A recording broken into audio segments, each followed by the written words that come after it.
आइए आज मैं बताऊंगी कि वरुण भगवान के दूसरा नाम क्या था, उनके पत्नी का नाम क्या था, उनके पुत्र कितने थे।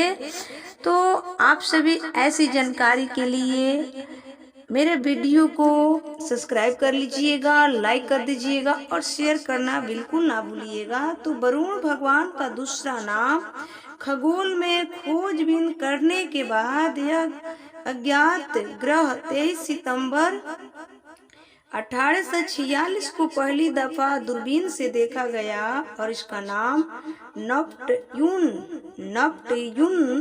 रख दिया गया। नप्टयून प्राचीन रोमन धर्म में समुद्र के देवता थे, जो स्थान प्राचीन भारत में वरुण देवता का नाम से जाने जाते हैं। और वरुण देवता के पत्नी का नाम सुनिए। भागवत पुराण के अनुसार वरुण देवता के पत्नी के नाम मित्र अदिति है और वरुण भगवान के 8 पुत्र थे। और वरुण भगवान के सवारी सुनिए क्या है। वरुण देव का रथ 7 हंस खींचते हैं, ऊपर सफेद छत लगा होता है और मकर के चिन्ह से मंडित पताका है। कुबेर दिक्पाल उनके पास कई विमान हैं। मत्स्य एवं वायु पुराण के अनुसार पुष्पक विमान उनकी सवारी है। तो आप सभी इतना जान गए। अब सुनिए, वरुण के पुत्र पुष्पक इनके दक्षिण भाग में सदा उपस्थित रहते हैं। अनावृष्टि के समय भगवान वरुण की उपासना प्राचीन काल से होती आई है। एक बार महर्षि दुर्वासा को वरुण ने भोजन करने के लिए बुलाया था। वरुण भगवान बहुत क्या कहें कि बहुत शक्तिशाली देवता है। इन्हें अपने घर में पूजन करना चाहिए। और हिरण्याक्ष और हिरण्यकश्यप भगवान ब्रह्मा के वरदान पाकर इतने मतवाले हो गए कि युद्ध करने के लिए ढूंढते कि हमारे योग कौन है युद्ध करने के लिए। तो एक दिन हिरण्याक्ष ने हाथ में गदा लिए युद्ध का अवसर ढूंढता हुआ स्वर्गलोक में जा पहुंचा। उसका वेग बड़ा असहाय था। उसके पैरों से सोने के नीपुर की झनकार हो रही थी। गले में विजय सूचक माला धारण किए हुए थे और कंधे पर विशाल गदा रखी हुई थी। उसके मनोबल, शारीरिक बल तथा ब्रह्मा जी के वर से मतवाला कर रखा था।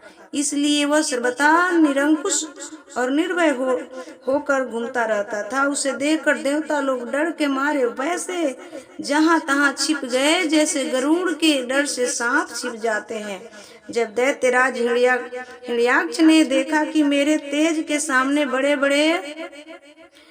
बड़े देवता इंद्र आदि देवता भी छिप गए, तब उन्होंने अपने सामने न देखकर वह बार बार भयंकर गर्जना करने लगा। फिर वह महाबली दैत्य वहां से लौटकर जल क्रीड़ा करने के लिए मतवाले हाथी के समान गहरे समुद्र में घुस गया, जिसमें लहरों की बड़ी भयंकर गर्जना हो रही थी।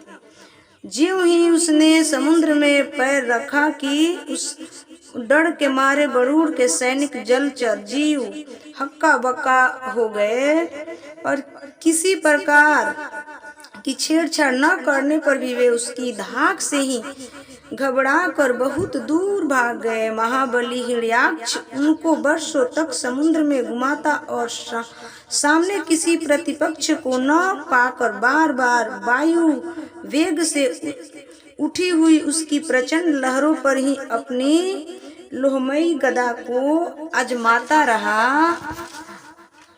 इस प्रकार घूमते घूमते वह वरुण की राजधानी विभावरीपुरी में जा पहुंचा।